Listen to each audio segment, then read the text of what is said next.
নবীর মুহাব্বতি যারা করবে এরা কি সপ্তাহে করে দুইবার দাড়ি কাটবে। নবীকে যারা মুহাব্বত করবে এরা কি সপ্তাহে দুইবার করে দাড়িকে শহীদ করবে। নবীর মুহাব্বত যদি আপনার অন্তরে থাকবে নামাজ এত কাজা হবে কেমন করে। ওগো আমার সোনা মানিকের, এখনো সময় আছে শুধরে যান, এখনো সময় আছে সজাগ হয়ে যান, এখনো সময় আছে শুধরে যান। নবী ছাড়া আপনার দুনিয়াতে কেউ নাই, নবী ছাড়া পরকালেও আপনার কেউ নাই। কাল হাসরের মাঠে ময়দানে যদি কেউ আপনার জন্য সুপারিশকারী হয়ে থাকে, আপনার আমার ওয়াফাদার হয়ে যদি কেউ থাকে, তিনি হচ্ছেন একজন আকায়ে নামদার মদিনার তাজদার হুজুর সাল্লাল্লাহু আলাইহি ওয়াসাল্লাম।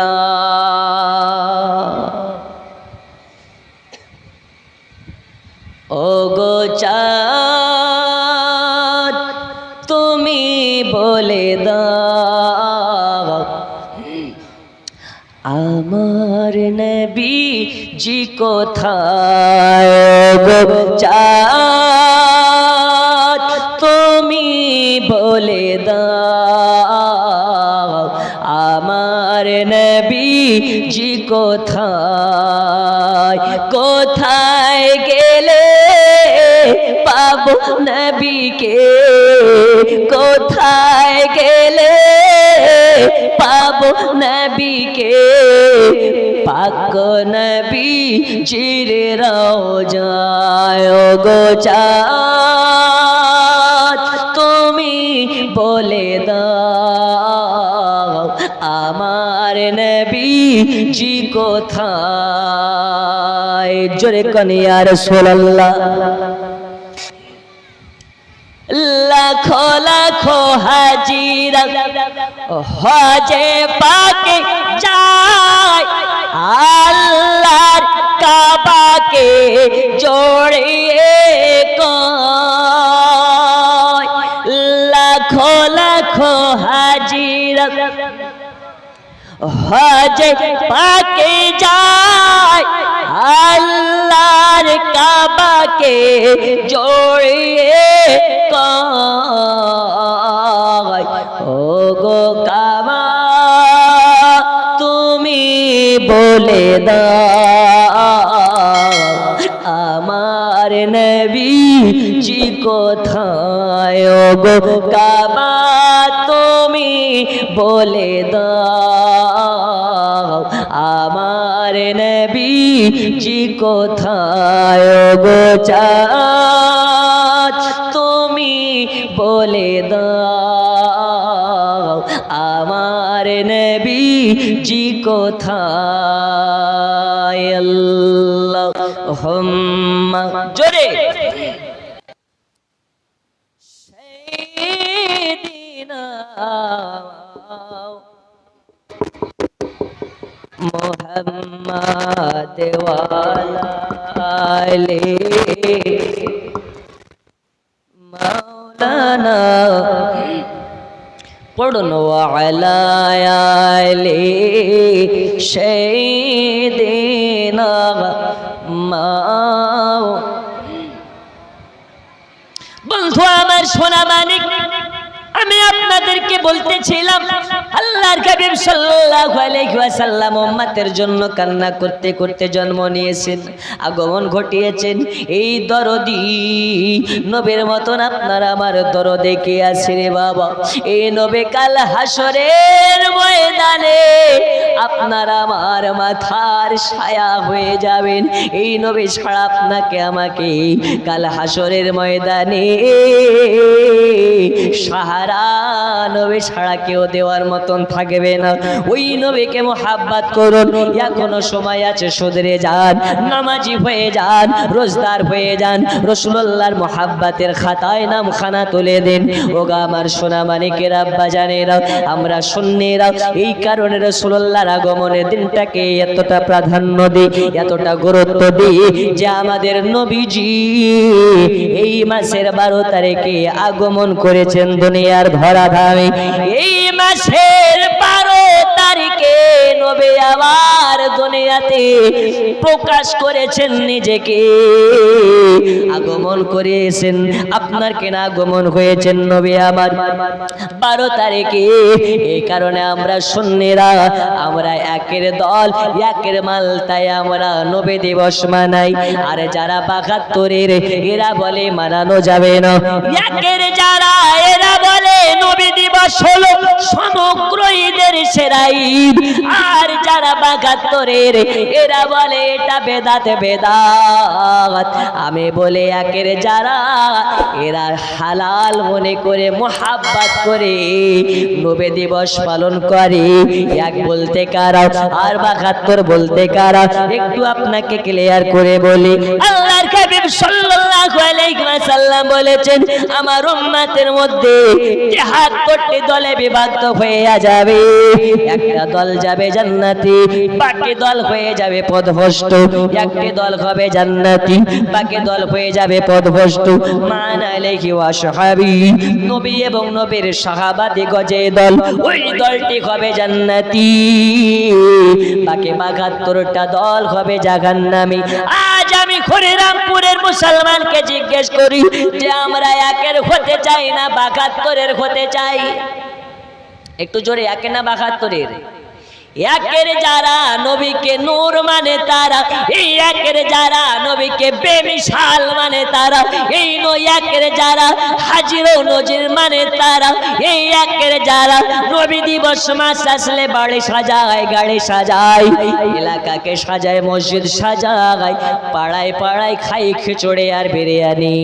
আর 72-এর মালে যারা এদের গায়ে উঠে চুলকানি। উঠে না? উঠে না? উঠে। এ কারণে বলি আমরা একের আমরা মোহাব্বত করে খাই, আর ওদের হয় চুলকানি, তো আমরা করব কি? তো যত পারবি, তোর জন্য মার্কেটে অবনী ঘোষের মলম বেরিয়েছে, যত পারবি লাগা। আমাদের সঙ্গে লেনা দেনা আছে? এই জোরে বলুন, আছে? নাই। আমাদের সঙ্গে তাদের কোনো সম্পর্ক নেই। আমরা সুন্নি, দয়াল নবীর মোহাব্বতের আগমনের খুশিতে খাই বিরিয়ানি, এতে আমরা খাবো আর তোরা জ্বলবি জল, আমাদের কোনো সমস্যা নেই। আমরা খেয়ে খুশি হব আর তোরা না খেয়ে ফুসফুসিয়ে মর, এতে কোনো সন্দেহ নেই। দেখবেন নবী দিবস আমরা ঝান্ডা নিয়ে বেরোই আর ওরা লুকিয়ে লুকিয়ে দেখে। দেখে না? দেখে। আমার এলাকাতে অনেক আছে ঝান্ডা নিয়ে বেরোয়, আমরা জলুস করি আমরা। আর যখন জিলাপি দেয় লাইন দেয় ওরা। জি গো, হ্যাঁ, জিলাপির বেলায় লাইন দেয় ওরা। সবে কদরের রাত্রিতে জিলাপি খাওয়া যাবে না, ফতোয়া দিচ্ছে। আবার মসজিদের গেটে দাঁড়িয়ে থাকে ওরা। না তো কি জুম্মার দিনে পায়েস খাওয়া যাবে না, জিলাপি খাওয়া যাবে না, সব আগে বাটি নিয়ে দাঁড়িয়ে থাকে ওরা। এটা ওদের সমস্যা। ওরা বেদাতের ফতোয়া দেয় কিন্তু ওটাও খায়। আচ্ছা, এখন যদি বলেন যে একটা বড় ড্রামে 1 ড্রাম জল রেখেছেন কিংবা দুধ রেখেছেন, শরবত তৈরি করবেন। আপনাকে ওই শরবত খাওয়ানোর আগে বলা হচ্ছে এই ড্রামে 50 কিলো দুধ দেওয়া আছে, 20 কিলো চিনি দেওয়া আছে, 2টা রুহ আফজা দেওয়া আছে, বেদানা আপেল সবকিছু মিশ্রিত করে একটা শরবত তৈরি করেছি। তার সাথে আমি বক্তা আবু তাহির আমার 2 ফুটা পেশাব দেওয়া আছে। আপনি কি শরবতটা খাবেন? একটু জোরে বলুন, খাবেন? 1 কুইন্টাল দুধ, 20 কিলো চিনি, 10 কিলো বেদানার রস, 10 কিলো আপেলের রস, এই রকম ভাবে মিশ্রিত করে ফল ফাকারি দিয়ে একটা শরবতের ড্রাম, সমস্ত কিছু দেওয়ার পরে আবু তাহিরের 2 ফোঁটা পেশাব দেওয়া হয়েছে। ওই ড্রামের শরবত কি রুচিতে আসবে? একটু জোরে বলুন, আসবে? আপনাদের কথা নাই। 1 ড্রাম শরবত বানাতে গিয়ে দেখা যাচ্ছে 10,000 থেকে 20,000 টাকা খরচ। কিন্তু 2 ফোঁটা পেশাব দিলে ওই শরবতের ড্রাম বেকার হয়ে যায়।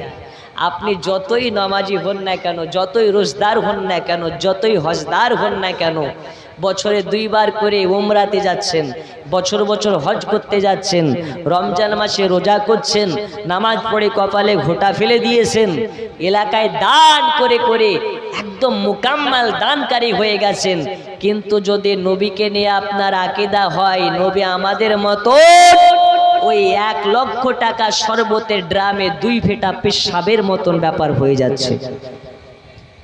এই কথা বুঝে আসেনি? সব ঠিক আছে, কিন্তু নবীকে নিয়ে যদি তোমার আকীদা খারাপ হয়, তোমার 1 লক্ষ টাকা ড্রামের শরবতের কোনো মূল্য জোরে বলুন আছে? নাই। তাই এদের সঙ্গে আমাদেরও কোনো লেনা দেনা নাই। আব্বাজি আমার সোনা মানিকেরা, আমাদের রাসূল সাল্লাল্লাহু আলাইহি ওয়াসাল্লাম আমাদেরকে আদর্শ শিখিয়ে গেছেন। আদর্শর মানবতার ফেরিওয়ালার নাম হচ্ছেন মদিনাওয়ালা নবী। এই নবীর মতন আদর্শবান পৃথিবীতে আর কোনো পুরুষ আছে? এই আছে? নবীর মতন সৎ মানুষ দুনিয়াতে আর কেউ? নবী হচ্ছেন আল আমিন নবী। এ নবী ও নবী जिसका कोई शान नहीं, জোরে বলুন। আব্বাজি আমার সোনা মানিক, এই নবী ওই নবী আল্লাহর হাবিব সাল্লাল্লাহু আলাইহি ওয়াসাল্লামকে হযরত হালিমাতুস সাদিয়া যখন নিয়ে গিয়েছিলেন ওই তায়েফ নগরে, আপনারা সকলে জীবনের মধ্যে শুনেছেন, ঘটনার মধ্যে শুনেছেন, আপনারা আমার নবীকে 40 বছরে নবী হয়েছেন না 40 বছরের আগেই নবী ছিলেন, একটু বোঝানোর জন্য আপনাকে বলতেছি। দয়াল নবী আমার আগমন হয় আপনার কিনা দুনিয়াতে ভূমিষ্ঠ হয়ে যাওয়ার পরে আমরা সকলে জানি আম্মা জানা মেনা হচ্ছেন গর্ভধারিণী মা, আপনার জন্মদাতা মা, কিন্তু রাসূলুল্লাহর আরেকজন মা ছিলেন, তিনি হচ্ছেন দুধ মা, তার নাম হচ্ছে হযরত হালিমাতুস সাদিয়া। এই হযরত হালিমাতুস সাদিয়া যখন আপনার আমার রাসূলুল্লাহকে নিয়ে গিয়েছিলেন তার বাসভবনে রাসূলুল্লাহকে লালন পালন করার জন্য, আপনার আমার রাসূলুল্লাহকে হালিমাতুস সাদিয়া যখন তার বাসভবনে নিয়ে গেলেন, তার কুটিরে নিয়ে গেলেন, নিয়ে যাওয়ার পরে হালিমাতুস সাদিয়া বলেন আমার কুটিরটার কুটির নয়, যেন জান্নাতের একটা টুকরা হয়ে গেছে। কেমন করে এইভাবে আম্মা জানা মেনা বলেন, আম্মা জানা হালিমাতুস সাদিয়া বলেন আমার বাড়িতে ঠিক মতন খাবার জুটতো না, রাসূল আমার বাড়িতে আসার পরে খাবারের অভাব হয় না। বন্ধুরে আমার সোনা মানিক, হালিমাতুস সাদিয়া বলে আমার বাড়ির ভেড়াগুলো দুগ্ধ দিত না। দয়াল নবী আসার পরে থেকে আমার বাড়িতে ভেড়াগুলো এত দুগ্ধ দিতে লেগেছে, এত দুগ্ধ দিতে লেগেছে, আমি দুগ্ধ বেচে বেচে অনেক টাকা উপার্জন করে ফেলেছি, অনেক মালিকানা আপনার কিনা অর্জন করে ফেলেছি।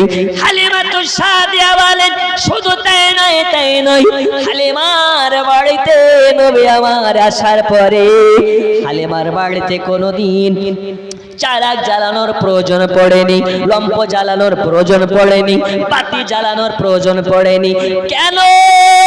এই কারণে নবীর নুরানি চেহারার নুরানি ঝলকে হালিমার বাড়িটা সারা রাত ঝলমল করে আলোকিত হয়।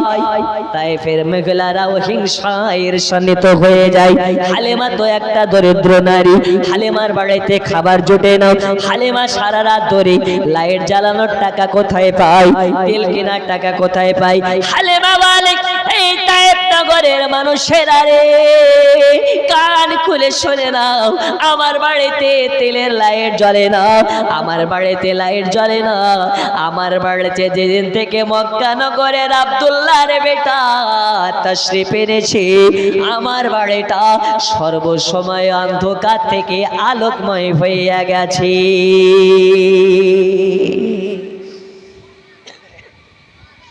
সোনা মানিক আমার, শুধু তাই নয় হালিমা তো সাদিয়া বলে আমার মুহাম্মদকে আনার পরই দয়াল নবীর চাচা জান এসেছিলেন তার দেখে আপনার কিনা খোঁজ খবরে নেওয়ার জন্য। আমাকে আসার পরে বলে হালিমা তুমি যখন কাজ কামে ব্যস্ত থাকো, যখন তোমার নিজের কাজে ব্যস্ততার মধ্যে তুমি দিন কাটাও, তখন আমার ভাতিজাকে ঘুম পাড়াইয়া দেয় কে? আমার ভাতিজার দোলাতে দোলা দেয় কে? আমার ভাতিজা দোল্লাতে দোলা দিয়ে ঘুম পাড়ে দেয় কে? আমার ভাতিজাকে খেলা দেয় কে? হালিমা বলে ওই সময় ওগো নবীর চাচা যান কান খুলে শুনে নিন, আপনার ভাতিজাকে আমি দোল্লাতে দোলা দিই না, আপনার ভাতিজাকে আমি খেলনা দিয়ে খেলতেও দিই নাই। কি কথা বলো হালিমা, এই কেমন কথা? কেন খেলনা দিয়ে খেলতে দাও না, কেন দোল্লাতে দোলা দাও না? হালিমা তো সাদিয়া বলেন ও নবীর চাচা জাগাত, এই কারণে আপনার ভাতিজা মুহাম্মদকে খেলা দেওয়ার প্রয়োজন পড়ে না। আপনার ভাতিজাকে যখন শুইয়ে দেওয়া হয় আকাশের পানি চাইয়া, আপনার ভাতিজা শাহাদত আঙুলটাকে যখন ডান দিকে করে ফেলে, আকাশের চাঁদ চন্দ্র তারা ডান দিকে হয়ে যায়। জোরে বলুন। দয়াল নবী আমার যখন বাম দিকে করে, আকাশের তারকা বাম দিকে হয়ে যায়। ওই নবী, যেই নবী খেলনা আকাশের তারা, ওই নবী কি দুনিয়ার খেলনা নিয়ে খেলতে পারে নাকি? ওগো নবীজি, এই কারণে আপনার ভাতিজাকে খেলনা দেওয়ার প্রয়োজন পড়ে না। তাহলে দোলা দেয় কে? হালিমা তো সাদিয়া বলে আমার বাড়িতে আপনার ভাতিজাকে নিয়ে আসার পরে দোল্লাতে দোলা দেওয়া লাগে না, আপনার ভাতিজাকে দোল্লাতে শুইয়ে দেওয়া কাজ আমার, কিন্তু দোল্লাতে দোলা দেওয়া কাজ ফারেস্তা। এই জোরে বলবেন না সুবহানাল্লাহ? আরো জোরে। এই কানার দল বলবে তবু নবী আমাদের মতন। নবী আমার আগমন করেছেন 32 পাটি দাঁত নিয়ে। জোরে বলুন সুবহানাল্লাহ। তোর কটা ছিল? দোল্লাতে দোল্লাতে দোল্লাতে দোল্লাতে খায় মোর মোস্তফা ঘুমায়, মোর মোস্তফা ঘুমায়। জোরে বলো। আচ্ছা, নবীর ঘুম আর আমাদের ঘুম এক? নবীরা জাগ্রত অবস্থাতেও যেমন, ঘুমন্ত অবস্থাতেও তেমন। তাই নবীর ঘুম আমাদের ঘুম এক নয়। কবি কাব্য ছলে বলতেছেন দোল্লাতে দোল্লাতে দোল্লাতে দোল্লাতে খায় মোর মোস্তফা ঘুমায়, মোর মোস্তফা ঘুমায়। নবীজির দোদমা নাম তার হালিমা, নবীজির দোদমা নাম তার হালিমা, থাকেন নবীর পাখারায়, থাকে নবীর পাখারায়। দোল্লাতে দোল্লাতে দোল্লাতে দোল্লাতে খায় মোর মোস্তফা ঘুমায়, মোর মোস্তফা ঘুমায়।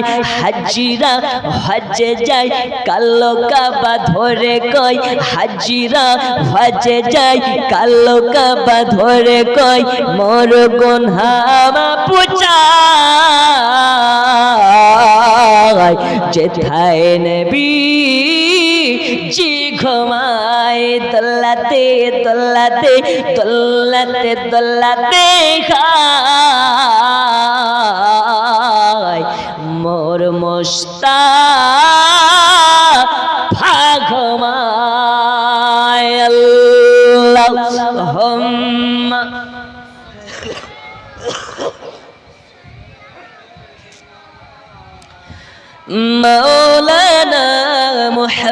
محمد وعلى آله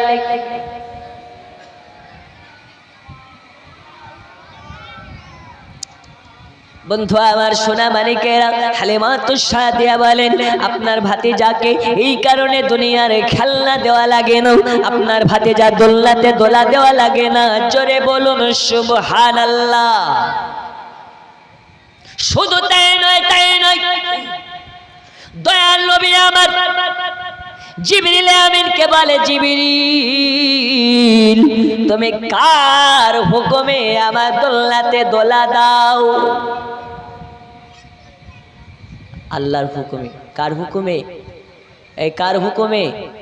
আল্লাহর হুকুমে।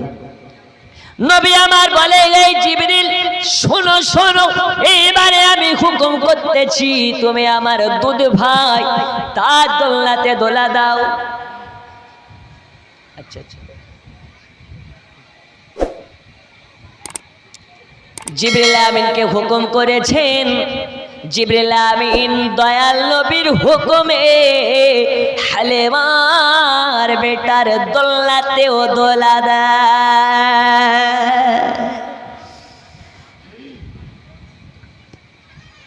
ওরা হচ্ছে খুব ডেঞ্জারাস মাল, কথায় কথায় দলিল চায়। নবী 40 বছরে নবী হয়েছে। নবী আমার ওই দিন নবী ছিলেন যখন আসমান জমিন কিছুই ছিল না। জোরে বলুন আর একটু জোরে। আচ্ছা আপনাদের সঙ্গে কি আমার হাঁস মুরগি নিয়ে ঝামেলা আছে? নাই, দ্বন্দ্ব নাই। একজন মুসলমান আর একজন মুসলমানের কাছে সব থেকে মধুরময় সম্পর্ক হওয়া লাগে।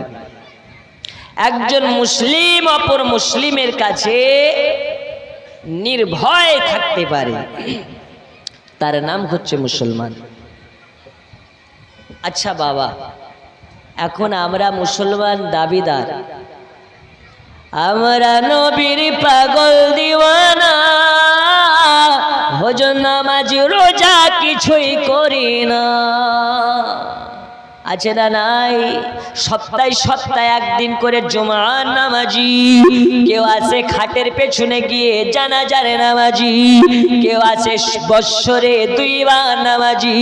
কিন্তু আমরা সবাই নামাজি, আমরা আবার কে বেনামাজি? আল্লাহর ফারিস্তারা তোমাকে সোজা করার জন্য আছে।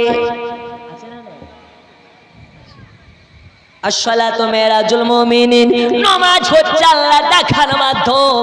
কিন্তু আমরা এত নির্লজ্জ। দয়াল নবী আপনার আমার জন্য কতই না মুহাব্বত করে, কত ভালোবেসে আল্লাহ তাআলার কাছ থেকে তওফা স্বরূপ আপনার আমার জন্য নামাজ এনেছে। আমরা নামাজমুখী হই না, মসজিদমুখী হই না। জুমায় নামাজ পড়ে মুমিন হওয়া যায় না, জুমায় নামাজ পড়ে রাসূলুল্লাহর আশিক হওয়া যায় না। যারা নবীর আশিক হয় এরা নামাজ কাজা করবে? এই জোরে বলুন করবে? আচ্ছা একজন হরিরামপুরে আছেন, আচ্ছা আমরা কারা কারা নামাজ পড়ে একটু হাত তুলে দেখান তো। এই কজনায় এর কারা কারা পড়ি না হাত তুলেন। যারা যারা পড়েন না তারা হাত তুলেন। যারা পড়ে তারা তুলেছে, যারা পড়ে না এখন তারাও তুলছে না। মানে হুজুর আমরা সবাই পড়ি কিন্তু 5 ওয়াক্তের পড়ি না। আচ্ছা একজন মর্দে মুজাহিদ হাত তুলে বলতে পারেন আজকের জালসা শেষ করে বাড়ি পর্যন্ত যেতে পারবো, এর গ্যারান্টি আছে? একটু হানা বলেন আছে? আরো জোরে আছে? নেই। কুল্লু নাফসিন জায়কাতুল মাউত। আল্লাহ যাকে জান দিয়েছে মৃত্যু অনিবার্য করে দিয়েছেন। মরা লাগবে, মৃত্যু হবে, এতে কোনো সন্দেহের অবকাশ নেই। মৃত্যু আসবে, একদিন মরণ আসবে, সবার জন্য মরণ আসবে। আচ্ছা মরার আগে যদি ইসরায়েলকে বলেন আচ্ছা একটু দাঁড়িয়ে যাও, জোহরের আজানটা হচ্ছে, নামাজটা পড়ি, আপনাকে সুযোগ দেবে? এই জোরে বলুন দেবে? কিংবা আসরের নামাজটা পড়ি, এই সুযোগ দেবে? এই দেবে? কিন্তু নবীর কাছে যখন ইজরাইল মালাকুল মাউত এসছে, ইজরাইল বলছে রসুল গো, আপনি যদি স্বচ্ছায় যেতে চান, আপনার জানটাকে কবুজ করে সসম্মানে আল্লাহর কাছে নিয়ে যাওয়া হবে। জোরে বলুন, আর একটু জোরে। নবী গো, আল্লাহ আগেই বলেছেন ইজরাইল, যদি নবী আমার কষ্ট পায় তুই বরবাদ হয়ে যাবি।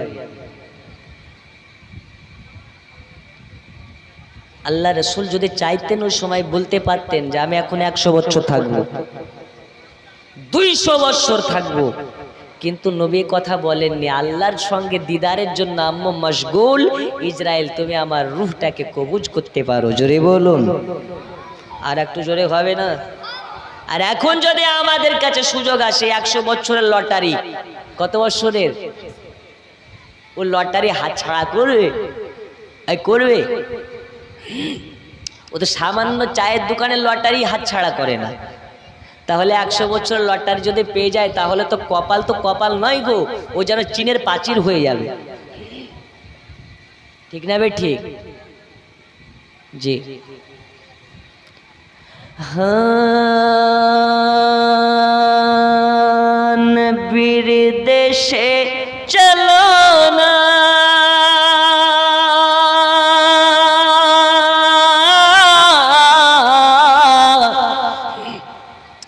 জিয়ারতে ওই মদিনা, স্বপ্নে আমি দেখি সোনার মদিনা। জোরে বলো, আমার নবী নূরের নবী, দো জাহানের ধ্যানের ছবি। আমার নবী নূরের নবী, দো জাহানের ধ্যানের ছবি। ওই নবীকে দেখার তারে মন হলো মোর দিওয়ানা, স্বপ্নে আমি দেখি সোনার মদিনা। নবীর দেশে চলো না,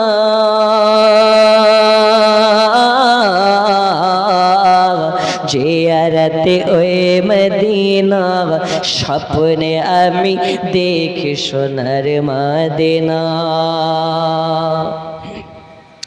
গ্রামের লোককে দাওয়াত করে খাইয়ে বলে ডেকে ডেকে, গ্রামের লোককে দাওয়াত করে খাইয়ে বলে ডেকে ডেকে। ভুল করেছি ক্ষমা করো, যাব আমি মদিনা, স্বপ্নে আমি দেখি সোনার মদিনা। নবীর দেশে চলো না, জিয়ারতে ওই মদিনা, স্বপ্নে আমি দেখি সোনার মদিনা। বন্ধু আমার সোনা মানিকেরা, হযরতে হালিমাতুস সাদিয়া বলেন, শুধু তাই নয়, আম্মা জান হালিমাতুস সাদিয়া বলেন, আমার বাড়িতে আমার মুস্তাফা আসার পর থেকে আমার বাড়িতে রহমতে ভরপুর হয়ে গেছে। আমার বাড়িতে বকরিগুলোতে, আমার বাড়ির ভেড়াগুলোতে এত পরিমাণে দুগ্ধ দিতে লেগেছে, এত পরিমাণে দুগ্ধ দিতে লেগেছে। তাইফ নগরের অন্যান্য রাখালেরা হিংসাতে ঈর্ষান্বিত হয়ে গেল, হিংসাত্ম হয়ে গেল। কোথায় হালিমার বাচ্চারা বকরি চড়ায়, ভেড়া চড়ায়, যে জায়গার ঘাসে না জানে কতটা ভিটামিন আছে, যে হালিমার ভেড়া বকরিতে এত পরিমাণে দুগ্ধ দেয়, এত পরিমাণে দুগ্ধ দেয় যে আমাদের বকরি ছাগলগুলোতে এত দুগ্ধ দেয় না কেন? হালিমার ছাগল যে জায়গাতে চড়ানো হয়, তারা ওই জায়গাতে গিয়ে চড়ায়, কিন্তু কোন রকমের পার্থক্য নাই। এরপরে কি করা হয়েছে? হালিমাতুস সাদিয়ার গোয়াল ঘর থেকে ঘাস চুরি করা হয়েছে, কিন্তু তবু হালিমাতুস সাদিয়ার মতন দুগ্ধ আপনার কিনা হালিমাতুস সাদিয়ার বকরি ছাগলের মতন তাদের বকরি ভেড়াগুলো দুগ্ধ দেয় না। হালিমা বলে, দুনিয়াবাসী রে, কান খুলে শুনে নাও, এইটা দুনিয়ার কোনো ঘাসের ভিটামিন নয়, এটা দুনিয়ার কোনো অ্যান্টিবায়োটিকের ভিটামিন নয়, এটা দুনিয়ার কোনো ফল ফাকারের ভিটামিন নয়, এইটা হলো আমার রাহমাতুল লিল আলামিনের রহমত। এই রাহমাতুল লিল আলামিনের রহমতের চোখ, এই রাহমাতুল লিল আলামিনের নজর যেই দিকে পড়ে যায় ওই দিকটা রহমতে ভরপুর হয়ে যায়। ওগো আমার সোনা মানিকেরা, পর্দার আড়ালের মা খালারা, আজ আপনাদেরকে ওয়াদা করেছিলাম আপনাদের ওয়াজ হবে মা, তবে আপনাদেরকে বলে যায় পর্দার আড়াল থেকে শুনে নিন, দুনিয়ার বুকে যদি আপনারা তার নবীর মা হতে পারবেন না, নবীগণের মা হওয়া সম্ভব নয়, কারণ আল্লাহ তাআলা জানিয়ে দিয়েছেন খাতামান নবীন। আল্লাহ তাআলা আপনার আমার নবীর পরে কোন নবীকে দুনিয়ার ধরা ধামে পাঠাবেন না। আপনার আমার নবী হচ্ছেন শ্রেষ্ঠ নবী, আপনার আমার নবী হচ্ছেন খাতমে নবী, এই নবীর পরে কোন নবী আসবে না। তারপরেও যদি কোন মোল্লা মৌলবি বলে এখনো নবী আসবে, ভেবে নেবেন ও মুসলমান নয়, ও হচ্ছে কাদিয়ানি বা আপনার ইহুদির দালাল, ইহুদির এজেন্ট হয়ে আমাদের ঈমান হরণ করার জন্য এসেছে। কোরআন বলে দিয়েছেন খাতামান নবীন, নবীগণের দরওয়াজা বন্ধ হয়ে গেছে, এই নবীর পরে আর কোন নবী আসবে না, এটাই বারখাক সত্য কথা, এই নবীর পরে কোন নবী আসবে না। আজকে মা খালাদেরকে বলেছিলাম জননী তোমাদের ওয়াজ হবে, তবে বলি মা তোমাদের গর্ভে নবী আসা বন্ধ হয়ে গেছে, কিন্তু আল্লাহর ওলিদের আসা বন্ধ হয় নাই। জোরে বলুন, এই হয়েছে।